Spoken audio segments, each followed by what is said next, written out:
Hi everyone, I'm back to do another one of my immune system videos. This one I'm kind of going more in depth in the nutrition portion of it. My last one I should have split that up and did the nutrition and the supplements, the vitamins separate in two separate ones, so it wasn't as long. But so that's why I'm making this one, because I want. I could talk for hours on just the nutrition portion and the lack of nutrition that we're actually receiving from our food and how it's grown and everything like that. But this is kind of hopefully I'm gonna get this down to not be such a long video. I'm gonna try, but I kind of go off on my tangents here a little bit because there's just so much to discuss. But I'm going to start with organic farming. And what is organic farming and where did it come from?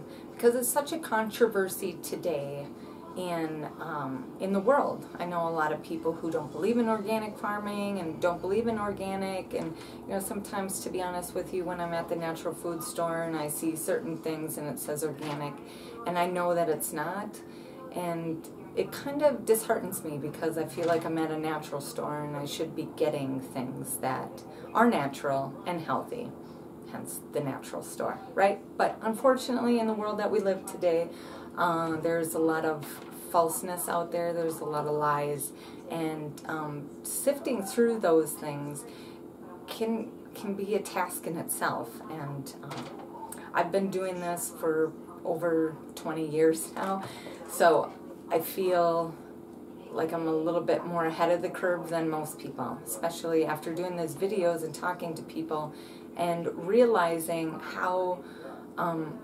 uneducated we are in where food is coming from and how the natural process of growing our food is, how, again, we're lacking the education.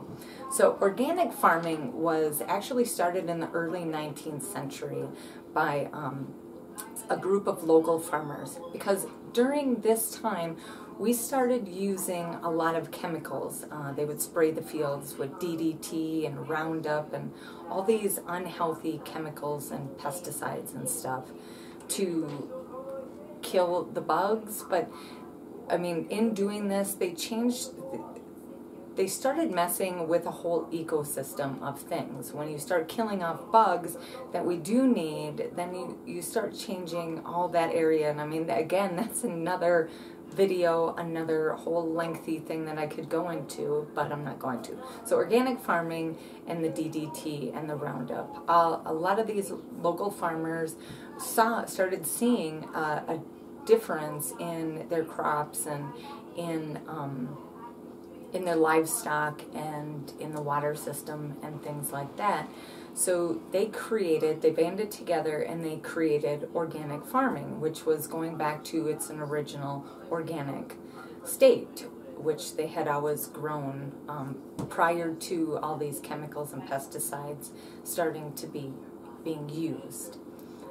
So that means, you know, the natural soils, the humus of the soil, the changing of the crops, so they would keep the bugs guessing each year.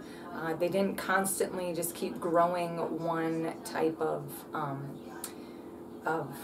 you know, plant each year. So farmers switch things up, because then it switches up, you know, it depletes the soil when you continually just keep growing one certain thing in this area.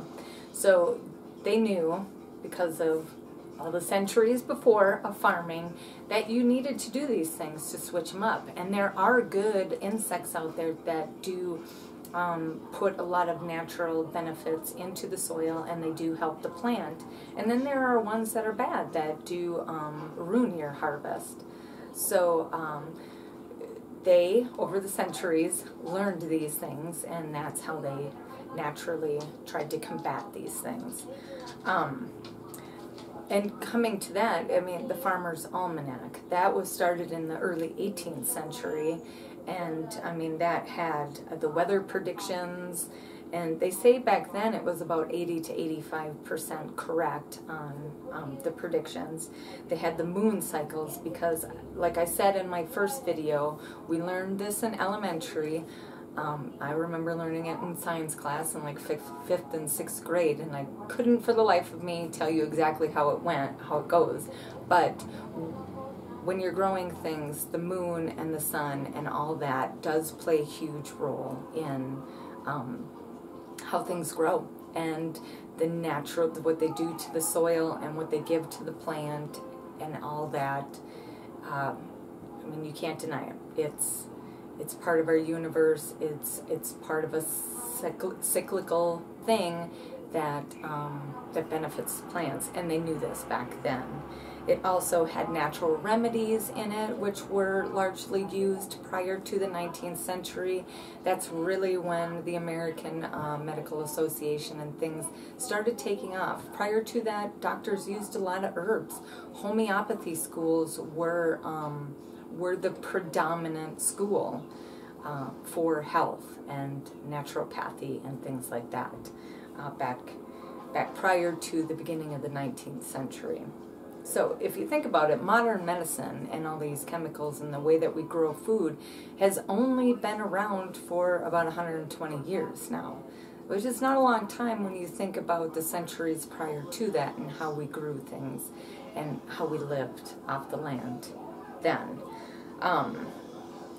So going back into the organic and the Farmer's Almanac and all of that stuff, being an equation in how our food is naturally grown and how it gets the proper nutrients that we need to then keep ourselves and our bodies healthy and our immune systems up, has really, like I said, taken a hit because of the use of DDT and Roundup. So, and those became the more natural or the more common uses over the years. Then you get into we don't use heirloom seeds anymore.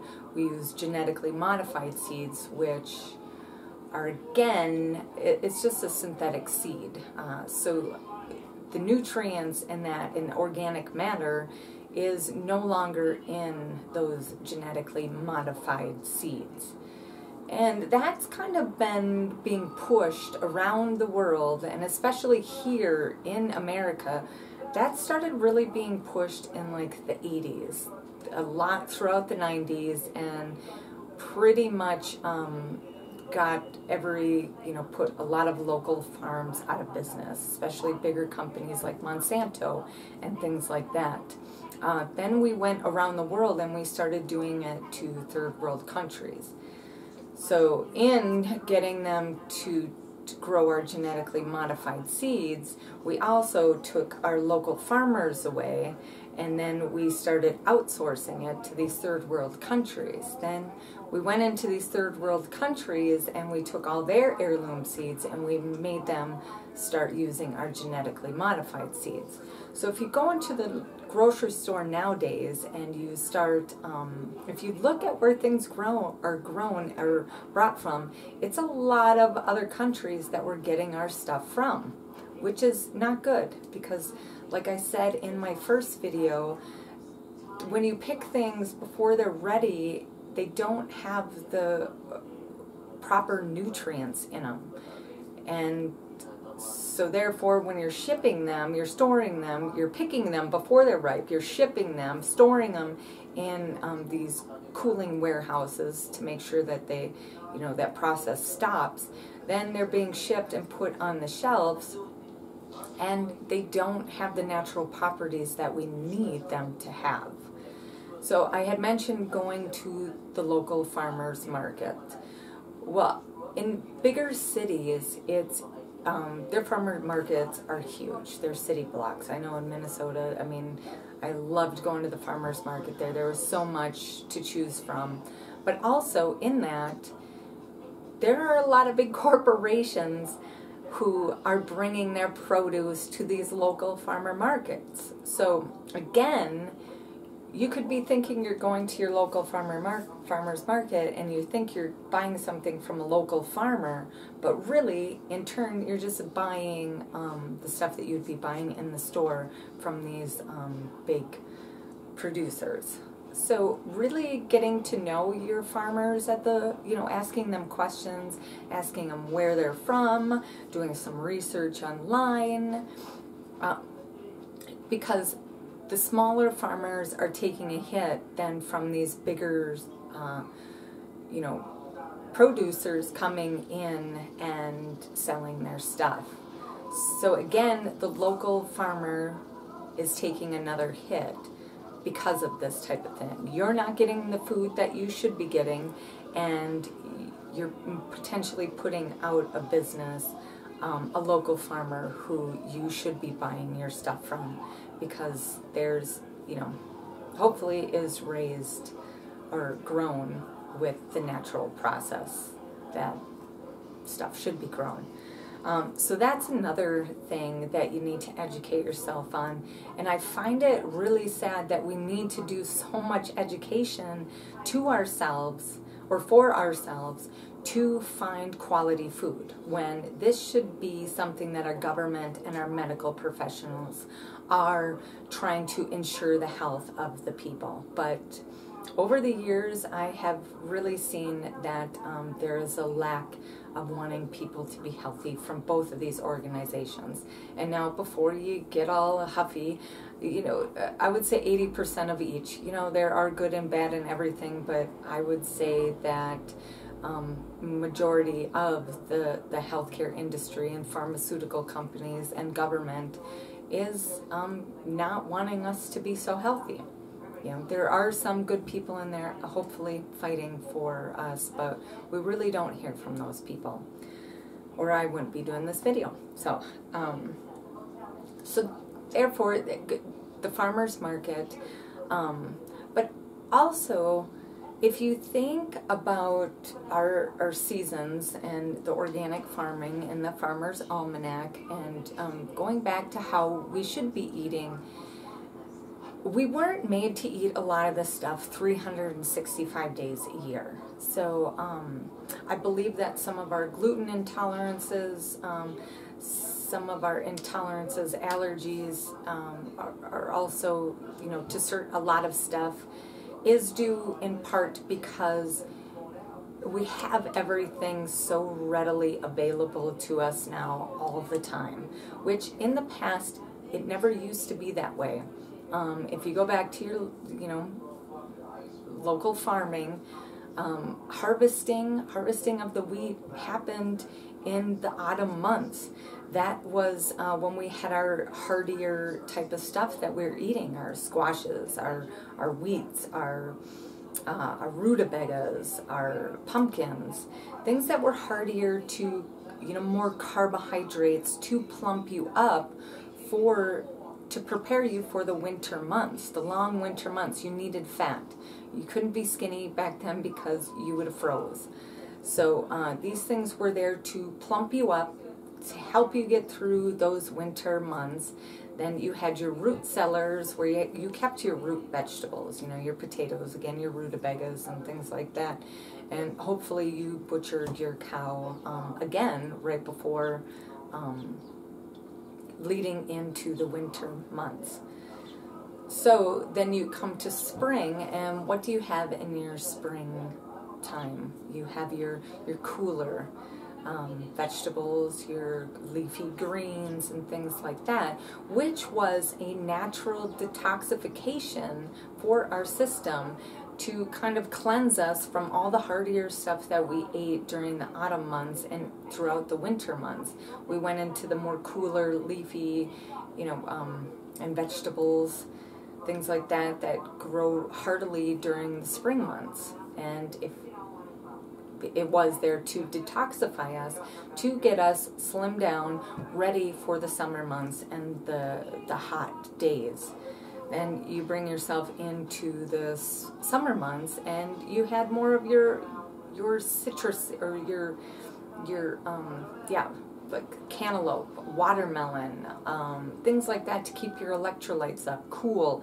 hydrating, berries, and all that kind of stuff. Your more leaner type things that kept you, oh, he's over there making noises at me. Your leaner things to get you through when it's 90 degrees or 120 degrees or 90 degrees with 80% humidity. You're not really looking for your heartier vegetables. You're not looking for your breads. You're not looking for those types of things. You're looking for cooler things to eat.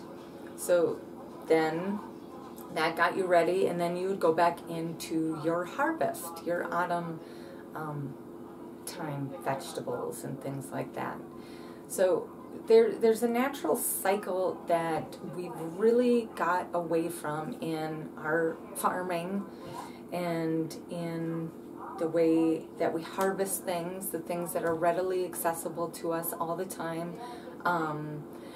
Prior to trains, we didn't have things like bananas up in the northern country. You didn't have things like grapefruit, oranges. Those were more of the warmer climate, you know, around the year, warmer climate things that they needed to eat that were indigenous to their area to keep them healthy during those times.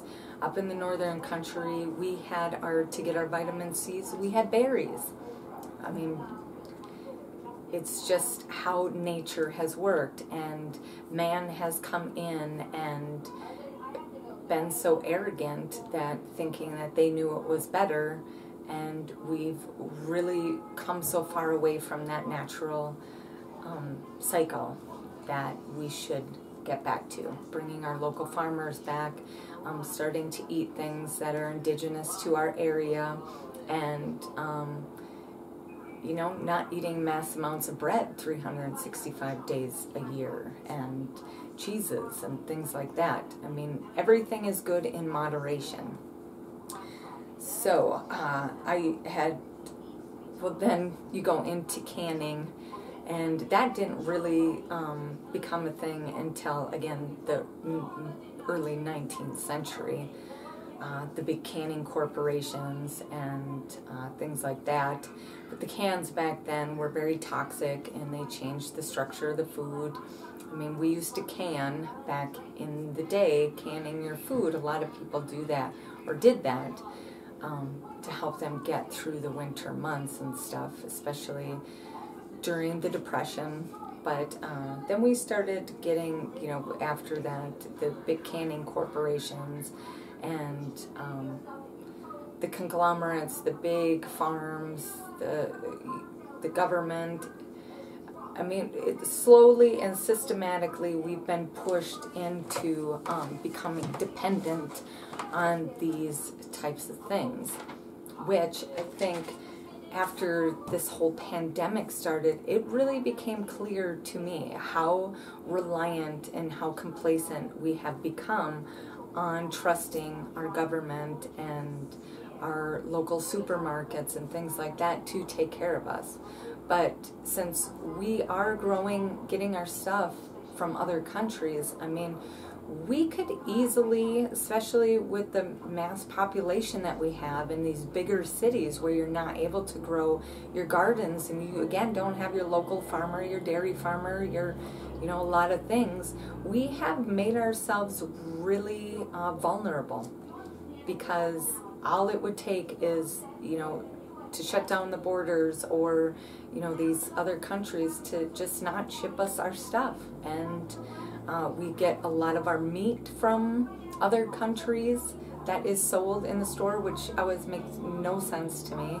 I mean, especially here in Montana, we have a lot of ranchers, but we're not eating local, you know, meat when we go into restaurants.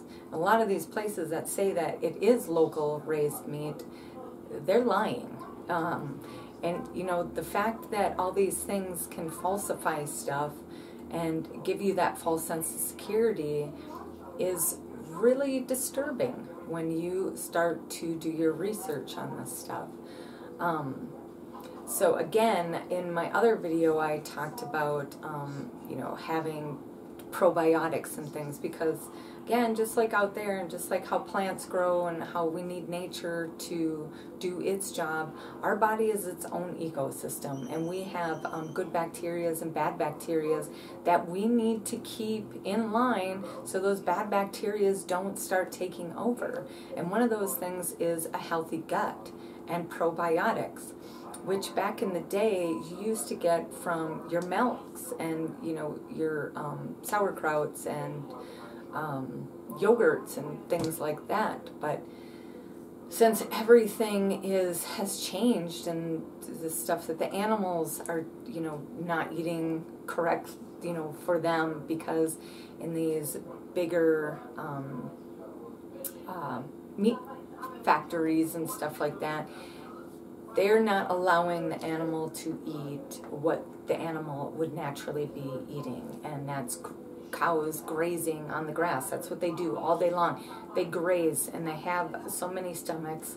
I learned all this in school, but I can't remember it all. But and they chew their cud, and that whole process they need to do. But since we have, they're mass producing all these meats and stuff, they're keeping them in these stockyards, and they don't have enough area for all these cattle to graze the way that they're supposed to be grazing. So they're feeding them grains, which is, you know, then you get the Ebola, or what's that stuff that cows get in the meat? Anyways, hopefully you know what I'm talking about. But that's where that comes from, because they're eating grains, and they're not meant to eat grains all the time. Again, I talked about our chickens briefly in the last one. These big corporations, they're mass producing chickens. I mean, it's really sad to see. It's sick. But they're pumping them up with hormones. The chickens can't even move, and that's what we're eating. We're eating that unhealthy animal. And do you think that's going to make us healthy? No, it's going to make you unhealthy. And again, just like the genetically modified seeds that we're making other countries now use, which have no nutritional value, the meat is the same way. They're pumping up with antibiotics and hormones, and it's not good. It's not healthy. And I really hope that in these videos, especially during this pandemic, I just want people to become aware of this, and not so reliant on, you know, things that make you unhealthy, like a vaccine and a mask, and continuing to eat unhealthy foods. Our obesity is just crazy in the world right now, and the fact that they're not educating us on how to be healthy is really, really disturbing to me, and I think shameful. So I hope these videos just maybe make you start thinking, make you start questioning things, and maybe something positive can come out of this very confusing time, you know, like bringing our local farmers back, making people more reliant on their communities and their neighbors, and in helping in those areas to build ourselves back up. There I go with my ums again, but so that's my video for today on nutrition and health, and I hope you get something out of it. So thank you. Have a great night. Stay happy, stay healthy, and bye.